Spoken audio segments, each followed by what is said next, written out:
Well, good evening. I'm Rick Dancer. Get to get real with Rick Dancer. It is really good to see you. Had a good day because I kind of got to bark at some people. Barking at people is underrated. When people just do stupid things, it's okay sometimes to just call it out. And when I've got people on my page more concerned about the source of where I got the information than they are the fact that the inflation rate in America is up 9.1%, you got to say we have a little bit of a problem. But that's just me. And that's how I start out this story tonight. That'll get Facebook happy. You guys, we got a great story. It has nothing to do with politics. Well, kind of, I guess, but not really. We got base and tackle Rob is here. That's always a joy when you get somebody from Charleston, Oregon on the Coos Bay Coast. Going to tell us about some of the magical time going on over there. And then we have a family. This is like a group that moved from Oregon to Montana. And we'll tell you the story when we get there, how I met them. And now they're doing a wedding venue, but they've never even been to the state. They just sold everything, packed up, and came to Montana. So we're going to hear their story because that's what we want to talk about. I want to thank our sponsors, Compton Family Wines. We're going to see if we can get their wine out at the venue in Helena. We can work out this deal, this relationship, and get them some really good wine from Philomath, Oregon. That would be kind of fun. Rosa Real Estate gave away a dollhouse. Why? Well, Rob's upset because he didn't win it. He always likes to play with dolls. And so he didn't win it, but somebody did. And we have his Taco Tuesday, which is actually on Thursday that we're going to talk about. And then Dr. Bratland, Chris Dental Family Dentistry. Guess what he did? Well, he put up a Joe Rogan and Elon Musk billboard thanking them for being so cool, for loving freedom. Well, it ran its course and made enough people mad. You get to a certain level and then we go, okay, we're successful. That's 200,000 people are angry. And then he went back to putting up his Back the Blue billboard. And so he's going to talk to us a little bit about that. Dr. Bratland has guts. He's a guy with very strong guts. And then Alfred Taylor is another sponsor we have. Endless Possibilities. And I think the family you're going to meet is an endless possibility. What they do is they house and help people with different abilities so that they can live a fulfilled life on their own. So that's what we got going on for you. So let's get started. I got a fancy new open. I can't wait to show you. You ready? All right, here you go.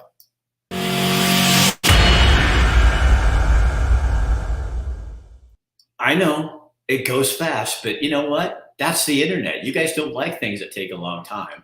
Have you ever noticed that, Rob? I'm sitting here waiting for this, and I was going to be all smarmy. I thought you'd have this like 20-second intro, but I was going to be like, it didn't show up on this end, Rick. What was it? It was like hit and run, man. That was awesome. How you doing, bud? I'm good. I heard things over on the coast are just slamming, and fish are coming in, and the fisheries are open. You've had some nice weather.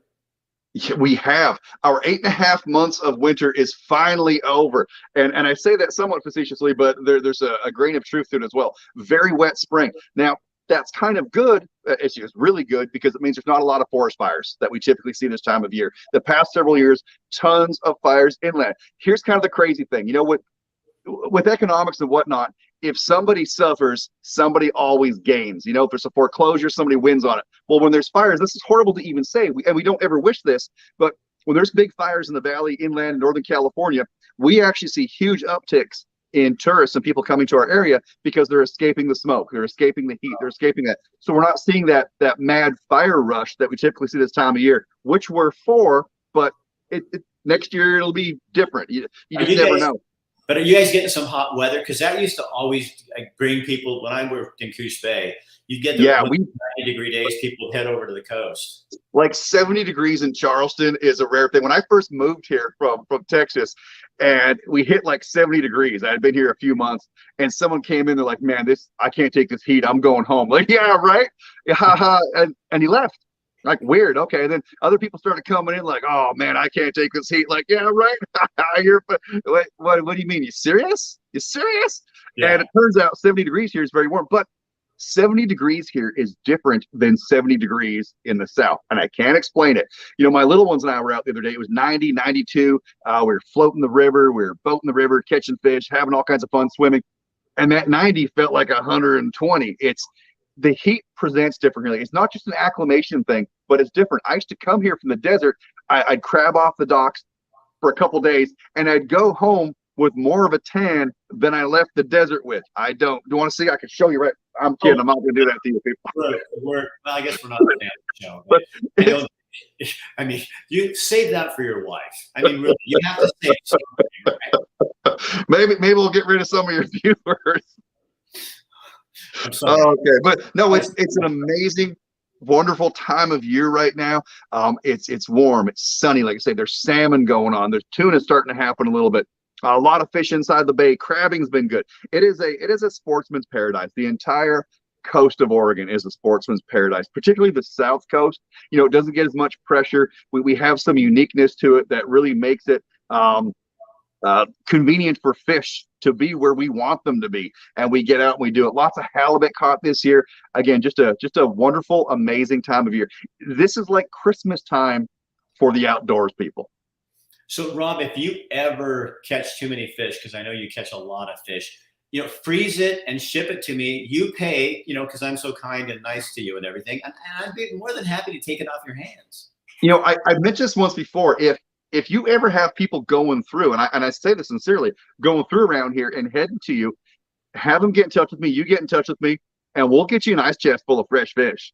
Like we'll do like fresh. Oh, I mean, we'll be frozen, but we go through so much fish here. We eat so much fish. We almost have like a commercial processing plant. You know, we have our little system we do, and then we have to stop because we have so much. It's like, okay, we can't fish for a week. We want to fish, but we have to eat a bunch, and then we eat it till we throw up, and then we go fishing again. It's like a bulimia thing with fish. It's wonderful. Oh, girl, you're gonna always get me in trouble, aren't you? You kind of look like a fish, actually. I mean, I have gills. You want to see? No, Rob, thank you for coming on. And if you guys are ever looking for fishing information, Base and Tackle, Charleston, Oregon, just ask for Rob. You folks take care. Thank you, Rick. Always a pleasure, my friend. God bless each and every one of you. God bless America. All right. See you, buddy. Have fun fishing. That's where he's going. That's why he always goes on first, because he's going fishing. Let's get a few of our sponsors in here and let them know. In fact, Derek Roser with Roser Real Estate Group had a little thing in the Harrisburg 4th of July parade, had a float. And he built a little dollhouse, and then they gave it away. It was like someone's dream home. So he and some of his staff delivered that. Watch.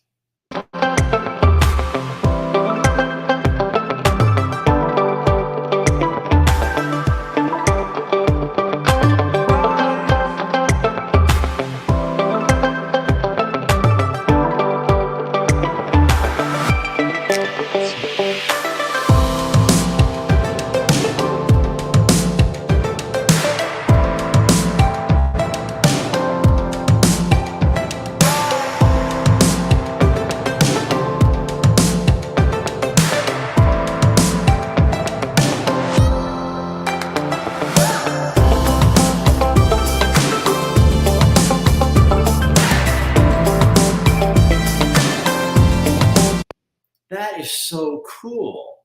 Derek, that's not a doll. I mean, that's like a really cool little place. And Derek used to be a builder because he was my realtor when we sold our house. I'll tell you, you know what he did for us? He had a trailer. He brought a junk, you know, like a utility trailer over. Said, use this in case you need to throw something away. And I went, I'm not throwing anything away. When we left, it was full. And then he took it to the dump for us because we were moving. So here's just a really short little clip from Derek talking about what's going on with housing right now. Our weekly taco tour at Sonny's Tavern at 5th and Q Street in Springfield. This is probably one of my favorite go-to places to have a great taco. And I'm going to just show off these beauties. We're going to go with some red sauce and dive on in. So,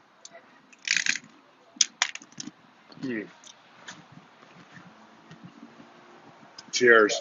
So we're in a shifting market right now. Buyers are asking me, hey, how do I keep my house payment down with the interest rates where they're at? Well, there's more inventory on the market right now. Sellers are potentially willing to offer credits, and those credits can be used by a buyer to buy down their interest rate. If you want more information on that, give me a call. All right, there you go.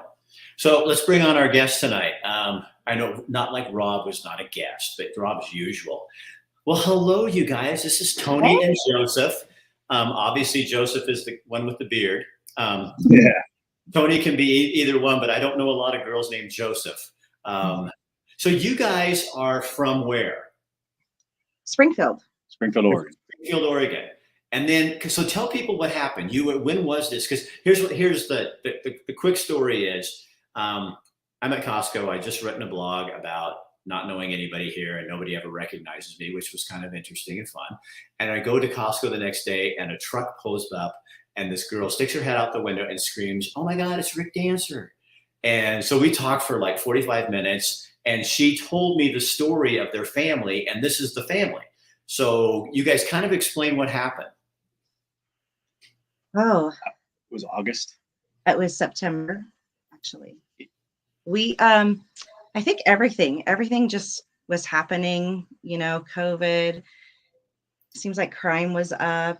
It just felt like everything was just not feeling good back in Oregon anymore. And we'd all been throwing around moving, but we weren't sure who was serious and who wasn't. So we called a family meeting in September of last year, sat down at our table, said who's in and who's not, and where are we going? And we chose somewhere sunny. Now, sometimes their internet, because they're out in the country in this little Grizzly Valley, it's called Grizzly Gulch. It's just kind of northeast a little bit of Helena. And so sometimes they're on Starlink. Thank you, Elon Musk. And so sometimes it goes out. So we'll just keep popping you back in. Yeah, sorry about that. Basically, it wasn't just COVID related. People think it's because of that, but there was a lot of things that came into it. This wasn't an easy decision. My wife had never left Springfield, Oregon. She's lived there her whole life. All my family's deep there. family roots there. Her parents are buried there. There's a lot of history there. It was an extremely difficult and challenging decision that we made, but we wanted to do it. We have 5 boys, 6 grandkids. 4 of the 5 have wives or girlfriends, and this was not a knee-jerk reaction, but with the way they were, it felt like we were being pushed around a little bit. I don't like the legalization of the drugs that were allowed in Oregon. The crime seemed to be spiking. The job. So in fact, you know what I'm going to do? I'm going to hit a commercial real quick here and we'll get right back to them. Hang on. To make what is very normal, more normal for the general population. Yeah, I think that's a great way to describe it. You know, Rick, is it the people that we work with are exactly that. They're people. They're you know, we talk a lot about the fact that they're not disabled, they're differently abled. We have people that are artists. We have people that make music. You know, we have people that have all kinds of other things that are really, when you spend the time to get to know them, they're warm, funny, wonderful people who they just want to do what the rest of us want to do, which is fully embrace and live their lives and be part of the larger community, and you know, and be out there and have a chance to engage and interact with folks and tell their stories and hear people's stories. So how many homes do you guys have? We have 16 group homes right now, and then we have probably about another 30 or 40 people that we support. So if you're looking for work and looking for a job or a way to change your life, alberttaylor.com/jobs, and you can check them out. Okay, you guys, you're back. No, Sorry.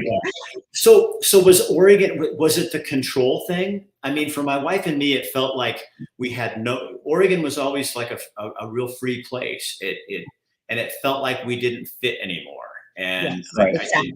think like people think it was COVID too, but I think it really was the reaction to COVID. And we saw how easily people would trade their freedom and listen. If you just do this, it'll all be over. Well, it's not going to be over.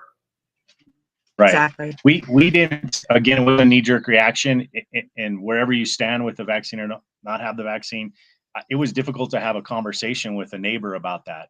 The people that there were people in our neighborhood, people at work, people that we ran across that were so adamant that you had to do that, or you were facing imminent death.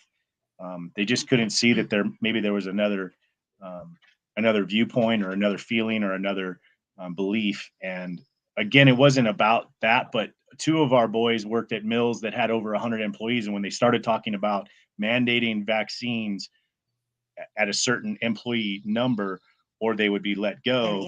And Anna was a nurse. That started to really accelerate the conversation about moving, because trying to get ahead of that curve. And so that's when we had that family meeting. We had a couple of those talking about, where do you guys sit? Where do you stand? What do we want to do here? And the majority of the vote wanted to move.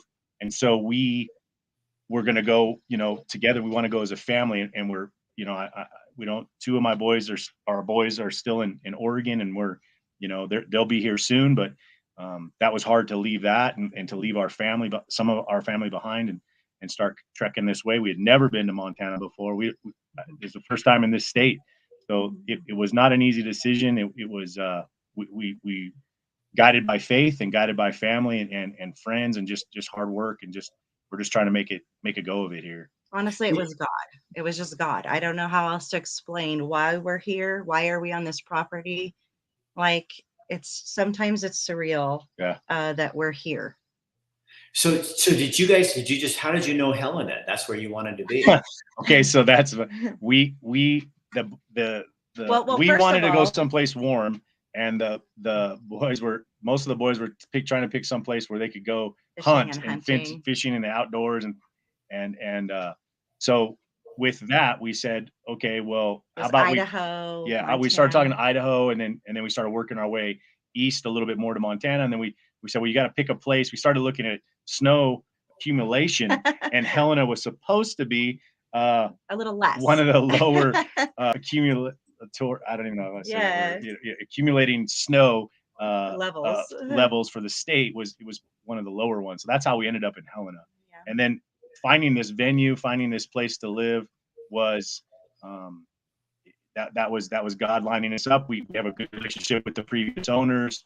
That was a lot of prayer and conversations with them, and finances. We put everything from our house into this. That when we sold in Oregon, we had a 69 Camaro. We sold that. A lot of belongings. We sold everything. A lot of finances. We put into this, and what we're trying to do is, it's not just for us or our children's generation, but the future generations of our family. We want to see them live more freely, and to have the opportunity to do that. We felt like we needed to get out here and get a place. It'd be safer. It feels safer here in Oregon.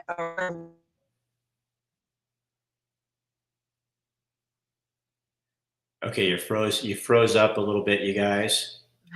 It was they ran into drugs with the needles and the homeless population. We have a heart for the homeless, but it was just out of control. Everything just felt like it was getting to be we just unhealthy. Felt like being pushed around. Yeah. Our neighborhood was what we've considered safe. Our neighbor her house was shot at twice.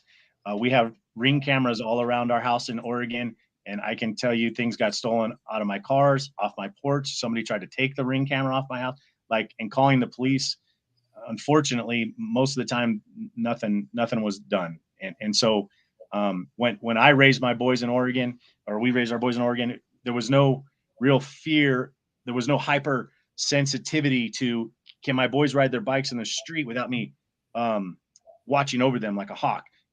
You could go in and out of the house and know that your boys or your kids were playing outside, playing basketball, riding bikes, just, in the neighborhood. And our grandkids don't have that. And our grandkids wouldn't have that, like that you're literally around that little girl tried to get that guy that killed himself recently there in Springfield, who was trying to abduct that girl. That was around the corner from where we lived. Yeah. It's just like, it wasn't about COVID. It was about getting to a place where we COVID felt was like the last straw. That was didn't the help. last straw. That didn't help the politics. So hold that thought, because what I want you to think about, I'm going to ask you, I'm going to do a couple more commercials here, and then we're going to show your venue a little bit later. But what I want you to think about is, how does it feel different here? Okay. So hang on just for a second. lot of businesses and a lot of individuals feel like they want to support them, but they feel like they can't because they feel like they'll be retaliated against, and I don't care. Like I don't. I think we should support our police. They're wonderful people. They're not racist. They're not. They support. It's who we call when we have an emergency. I do a lot of sponsorship with the police departments locally. I feel like they don't have enough support, and I wanted to show my support by putting the billboard up. And I got Rick, I got you on the billboard. I got Kilcullen on the billboard, and I just want to show that our support. I think more businesses need to show they back the blue. And we want to thank Dr. Bratland for all of his sponsorship. He sponsors all of our shows for us, so we really appreciate that about him. So how have you guys, because I mean, I get criticized because people are going, well, why do you always bashing Oregon? I'm not bashing Oregon. I'm saying factual things. One of the biggest questions I get here is, did your state really legalize amounts of methamphetamine and heroin? They cannot believe that Oregon voters did that. It stuns them. And I don't think people, and that's the other thing I wanted to ask you. Do you sometimes feel like, God, I keep losing my questions. I'm sitting here thinking, going, I have so many things I want to ask you, but like when that it's so different here that it reminds you of old Oregon, like back before. Yes. Yes. Yeah. And when I was growing up there, I remember my parents and grandparents saying, all these people moving here, they're changing Oregon, and now, unfortunately, we now move to a state where people here are saying, we don't want people moving here to change Montana. And I understand that. I don't know that I understood the scope of it when I heard my parents talking about it, but I sure do now. Yeah. Yeah, when Tom McCall used to stand on the Oregon governor used to stand on the California-Oregon border and say, come and visit, but don't stay here. He got a lot of criticism, but I understand now what he means. And it doesn't mean Californians are bad people. But what it means is when you leave a place and you screw it up, don't go to the next place and do the same thing. And I always tell people here, the first way I introduce myself, they say, where are you from? And I say, not California. Then I'm fine. Then it's like Oregon doesn't sound as bad. But if you say Oregon, they don't want you to come organize them either. Oh, no, they not at all. So but you know what? They're very welcoming. Yeah. If you have a good heart and you're here because you really enjoy their way of life and you don't. And I think one of the other things that they're popping back in here. There you are. Yeah. You just went out for a second and back. Oh, sorry. Don't you think you come in and I've told everybody too, I want to come here and assimilate because I don't want to change what you have. I love what you have. And the last thing on the earth that I'd want to do is change what you are doing. I just want to be a part of that. Yeah, I think maybe we've learned that, or hopefully people have. But then you go to Los Angeles or someplace like that, and you see, it's becoming just like California. And I think it's very, growth like that is really hard in all areas. Yeah, we just had a conversation. Sorry, with up the hill grill, the owners there. We stopped for dinner the other night, and we were talking about moving to the coast of Oregon, Depot Bay, somewhere Florence, somewhere along there. They visited a couple times, and we were saying you should go and definitely check it out. But keep in mind, we started talking about legalizing drugs. And they were just absolutely floored. Like, no way. There's no way that they legalized. Like they absolutely did. And so that was, another one of those reasons why we had moved. You had mentioned or questioned what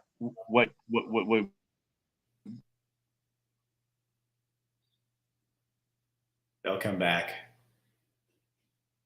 When you live in rural Montana or Oregon, you deal with this with the internet. It's just kind of what it is. I'm fortunate enough I'm really close to a source, but there they are. Okay, we lost you there for a second. We feel safer here. It's been we can. They are. Hang on. You know what I'm going to do? I want to show you, while we're getting them back up, I want to show you the venue that they purchased. And I've got two videos here, and I can't tell which one it is, so I'm going to try to put this one up here and see. This is the venue. So what they ended up doing was buying this venue. It's an events venue. And and they're doing weddings and different kinds of events there, and they all live on the property. But that's not why they bought it, to do wedding events. They bought it so they'd have enough property to put everybody on. So let me show you that.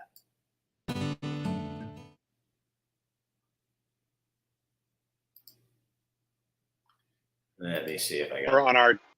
oh, that's, you know what? It might be.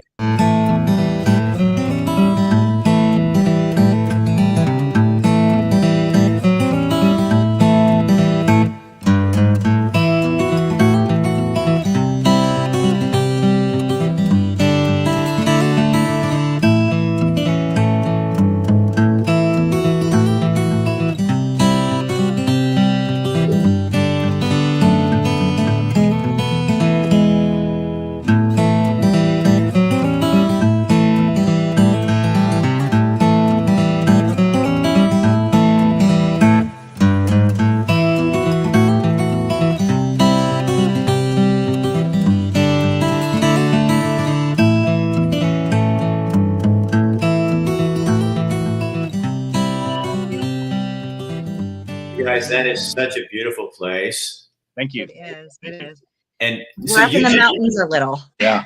So you guys didn't go into this because Joseph, you have a full-time job, and Right. Tony, you're watching kids while your kids all got jobs. They're all in the ones that are there. So you're like a commune. I mean, you're kind of like Rajneesh Param in Montana. Yeah. So I wanted to say you a couple of days ago, I think you talked about how God was setting you up to be in Montana several years ago, like back in 2005 or whatever. Yeah. Well, we kind of had a similar experience too, except for, not so many years in between. It was a couple of years ago. We were looking at houses and we looked at one in Pleasant Hill that we seriously considered buying, and it happened to be a wedding venue. Now, we had never even thought about doing a wedding venue. It's not like a dream of ours. We never talked about it, but we seriously considered it. We talked to the people, and we I think we were real close, and something just didn't quite feel right, and we didn't buy it. And now here we are with a wedding venue. Yeah. But Yeah. you're a whole new world. Isn't that funny how it all, I mean, and maybe, I don't know how people would respond. Maybe that should be our answer. So why did you move from Oregon? Because this is where God wanted me to go. Yeah. Exactly. Exactly. And Yep. and maybe the reason other people can tolerate, I don't think God creates us to be controlled. I don't think he creates us to be living in fear. I don't think he creates it to have Kate Brown and other people like that mandating things over our lives. And maybe some people can put up with that. And or the other thing is too, is maybe some people are meant to stay in Oregon, obviously. And then there's people like us that we're just free to go. And I wouldn't recommend this to anybody that is not prepared. I don't even know if we were prepared. I don't even know if you prepare yourself. I don't know how. Yeah, this is just one day. hard. Yeah. Yeah. We continually talk to each other, we break down. The first week I was here, I was by myself, living in a trailer park, just trying to get a job. And my family was back home. I had never spent more than one night away from my wife. Hadn't seen my boys in over a month. Like it was very hard. Mm-hmm. And so I broke down and just asking God, like, what do you want from us? What do we need to be doing here? What guide us, encourage us and help us, and please, just show us what it is that you're wanting from us. Because right now it just feels really hard. Everything feels like it's a heavy backpack. Well, and we got here at the end of October, so snow and came then the right weather away. Came, and it was brutal. But it was hard. we often talk about when we die that what we want is for our kids and grandkids and people we've met to think of us and smile. I don't want to, and I struggle throughout my walk every day that, man, did I just irritate somebody? Did I just rub somebody wrong? The prelude of this, interview you had said, hey, I barked at some people today. Sometimes, yeah, you got to do that. And I understand that, but ultimately I want people to remember us and especially family and friends and to think of us and smile and not think, man, what a jerk or what an ass or whatever. I want to be an encourager and a supporter of my family and my grandkids and great grandkids. And that's why we're here. And that's why we're here. I want my boys, and Kathy and I both said this. We want our boys to look at us and go, "My mom and dad aren't afraid to take a There risk you and do go. something." We left in 2008. We left a secure six-figure job to run for Secretary of State, and we lost. And then we got cancer, and then it's been one thing after the other like that. But there are days when I literally get up and I wake up in the middle of the night because old men have to do that to go pee. And I walk out and I look at what we look at, and I look at this house and I go, I can't believe I'm here. Yeah. Yep. We do that too. Often. Yep. Yeah. Yep. And it's living it's because I don't want to say it's a dream, because I never dreamed this. You know what I mean? It's like I'm living my life, and as I'm doing it, God is creating it as my dream, or showing me, Rick, you never knew. Okay, here's a really stupid example. So in our yard, we never had a yard for like 25 years. Not enough water in Camp Creek to do it. We didn't do it. We come here and we didn't really look carefully at the yard they had, but it's manicured. So we are spending 8-hour days out there taking care of 2.5 acres of manicured, deer fenced lawn. We're with you. Yeah. We're doing it too. And I'm walking around one day and I said, I saw all these aspen trees that they planted here. And I said to Kathy, I always wanted aspen trees wherever we moved. And then I start looking at, that decorative grass, those little bushes. Yeah. I always thought those were really cool. There's like probably 30 of them in our yard. And to me, that's like when you go in and you did something, and then God goes, oh, by the way, these little things you didn't know were important and you forgot about.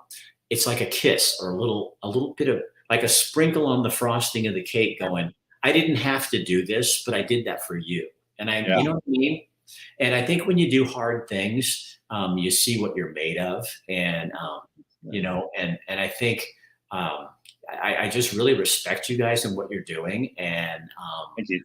I do. I'm going to be very rude, and I'm inviting myself up because Kathy and I want to Please do. and come see what you guys are doing. And we'll have a barbecue. Yeah, for sure. So do you have any regrets at all? No, none. It's hard. My mom got sick and passed away 2 months after we moved here, and that was tough, leaving and then not being there for that. But other than that, I think I was so deeply rooted there, like so deeply rooted. I was never going anywhere. And I think that the fences, I built fences, and I was comfortable within the fences I built. And I think this has taught me to just trust God, stop trusting myself, stop just living in our own little comfort zones, and just let God show us what he can do for us. And this is amazing. We never, ever would have dreamt that we would be here. No. And it's not easy. We're on top of each other, but you can still walk 10 feet and see, like, was that tree here? Like, there's so many trees and birds and deer running through here every day, and bunnies and foxes. And I see elk on the back of the hill, man. It just blows your mind. The wildlife that's running around, the things that you hear, the audible noises you hear, the smells you smell out here. You just come out here and just sit, like you're saying. In the middle of the night, if you're picking up things, it's sensory overload, definitely. Kathy and I we used to run all the time. I'd run like 3 times a week, and so we went for a run yesterday around our neighborhood, which is, a farm, Wow. And we did like 9 miles, and we went by this cemetery, and I love cemeteries because it's like, that's where people are done. They've made their decisions about life, and it's done. You're at peace, you're rest. You're just waiting for God to wake you up, and then you find out what happens. But I said, we may have to stop there. We go by, and it's beautiful lawn, green, everything's taken care of. And I thought, you know what? This community cares about its dead. That says a lot about a town. And then we met the 2 caretakers, and they were out there. These, one's an older guy, one's a guy probably my age. He starts yakking at me and says, where are you from? What'd you do? And I tell him, and he goes, I'm on this board that works with Broadwater County commissioners, and we're trying to plan for development in the future, and what we don't want, and what we do want. We'd love to have new people like you on and come share your ideas. And I looked at Kathy and I thought, okay, I feel like every day my roots my roots are starting to go deep down and down and down, and they've got pulled up in Oregon. And maybe that's a trauma. You pull up a plant and there's some trauma, and then you replant, and it just takes a while. And pretty soon you start feeling those roots starting to go down, going, okay, this is something new. It's something new, foundational, that's kind of growing in me. And you know, what does it mean? I don't know, but I know that it's like a kiss from God telling me that something's coming up, you know. Well, when you experience things like the 4th of July here, or you go to the rodeo and you just hear how people truly love God, they truly love their neighbors, they back and support the police. I mean, just all of the things that seem to have been lost in a lot of places they have here. And it just makes you feel good to be a part of it. Yeah. Maria says, I'm on the cusp of a move. My house is listed. Everything all you have shared really hits home for me. Thank you for the inspiration and reassurance. Yeah, we're not trying to get people out of Oregon. We're just not. I think the message is bigger than that. This is like, get out of your comfort zone if you're still in Oregon and staying there. It doesn't mean a state. It means a state of mind. It could mean a state of a relationship. It could mean all this stuff. I hate how they handled COVID. I hate the reaction to it, but I think it shook all of us, and we saw, you know what? I'm either going to fight or flight or do, but it really shows your true colors of who you really are. So because you guys have this wedding venue, then we'll have you, when you go in there, put in the comment section how people get a hold of you. But I want to introduce you to one of our other clients, because you really got to get their wine out here. Okay. Early Wines. They are the nicest people, and they have just everything they do is regenerative farming. So what they do, like in the winter, all their livestock hang out in the vineyards, so they're pooping and fertilizing while nothing's growing, and then they regenerate that soil so their wines come out. But here's the owner, one of the owners, Tabitha, talking just a little bit about it. Hold on. Pinot Noirs are best between 6 and 8 years. They're kind of their prime, and this is our 2016 Llewellyn Pinot Noir. So in our tasting room, we're on our 2016, which is kind of a treat to get to taste that old of a vintage. And this is our Old Vine Collector Series. And then we do have our Garden Series wines too. So 2 different price points. This is the higher tier, and this is the, I say an economical tier, but also just a lovely wine. And this is mainly that's out there naturally distributed is our Garden Series wines. And if you go on their website, ComptonFamilyWines.com/Rick, you save $15 off your first 2 bottles or more of wine. And they ship it to all over the world, because that's really how people really buy their wine. So we should hook you guys up and get some Oregon. Yeah. I'm going to get some from our Airbnb, so that when people come here, we have an Oregon wine, and for my clients and stuff. Yeah, that's cool. We've been talking about getting a wine fridge in the bride's quarters, so we can stock it. Stock that with some of their wine. So you guys do weddings, you do family reunions, bridal showers, birthday parties, just baby whatever. Showers. This year has been a little bit of all of it. Next year we already have 8 weddings booked. So this year was kind of a, I think God gave us what we could handle, and we've got a handful of weddings. We have a birthday party coming. We had a graduation party. We had a bridal shower, family reunion. We've had all kinds of just different events, and it's just been great to share that with the community and the surrounding area. And for us to meet people too, because we don't know anybody here. So it's been a great way to meet people as well. Yeah. Like that. Hey, did you guys know that on Saturday night is one of the biggest events in Montana, in Helena at Carroll College? Yep. It's called Symphony Under the Stars, and they have singers and musicians and symphony, and it's like Elton John and the music of Billy Joel. So we met some people from Oregon who are from Eugene who moved there. I was at the gym, and this guy walks by me and he goes, "Hey, are you Rick Dancer?" And I went, "Yeah." And he goes, so anyway, so we went out and had dinner with them. And then, so we're going to meet them and a bunch of their friends. You have to go in Friday night, though, and put your blanket down. That's what we heard, Because there's like 18,000 people there. I was just going to say that. I heard like 18,000 people. We have an event, though. We have a wedding, so we'll be here. Hopefully we can hear some. I don't know. Yeah, we're not from Carroll College, actually. We're right up the road from Carroll College. Are you? Yeah, I looked up your thing. So we'll come out and visit you guys. Definitely. And thank you for coming on and being so honest and upfront and kind. Yeah, thank you. Yeah, thank you. No, it's good to have you on. And we will be seeing you in the clan as you take over. Definitely. Yeah. Have a good Stop night. Those girls yelling out the window. See you later. And again, yeah, isn't that a cool story? I think there's just a lot. And again, don't take this as a you have to leave Oregon to be happy. That's not what we're saying. We were called by God to leave Oregon. That's why we're gone. And you are called by God to stay there if you are. But if you are called to leave and you don't, I'm sorry, you're going to fight against it the whole time. If there's a relationship issue you're having and you're not leaving your attitude or things like that, we all get opportunities to leave. Donald Miller wrote it in a book, and it said, roll this around in your tongue, roll the word leave. Doesn't that sound good? Doesn't that feel like who you always were supposed to be? Now go do it. And I think that's where we get stuck, because we start thinking about those fences that Tina was talking about, that, well, what could happen? What could happen? Well, what you forget is what could happen. And that's the thing we got to remember. All right, I'm Rick Dancer. Thank you for joining us. We want to thank our sponsors again, Albert Taylor, Endless Possibilities. We also want to thank Rosa Real Estate for all that they do for us. Chris Dental Family Dentistry. If you're looking for a dentist and you need something done, contact Dr. Bratlin. He cares about your dental health, not your politics. And also Compton Family Wines. Go on their site and put in Rick Dancer, and you'll go Family Compton Wines /Rick. And it'll pull it up, and you just go in there. You can order your wine and get, say, $15 off the first 2 bottles or more. All right. We will not be here tomorrow, but Bill London will be doing a weekly newscast tomorrow, and I'll have that on the page. It won't be at this regular time. It'll just be on my Facebook page and my website. And you guys go like our website, rick@rickdancer.com, because we're going to start slowly shifting everything over there, because Facebook is farting around with us, and we're not going to put up with all that social media garbage. So we're going to start shifting it over. It'll probably take a year or two, but if they leave me on that long, but we're going to be moving over that direction. So follow us over there, and you'll see everything you find here plus more. All right, have a good night. And Monday, we're going to be back, and we're going to have Albert Taylor and City of Springfield talking about some of the cool things going on over there.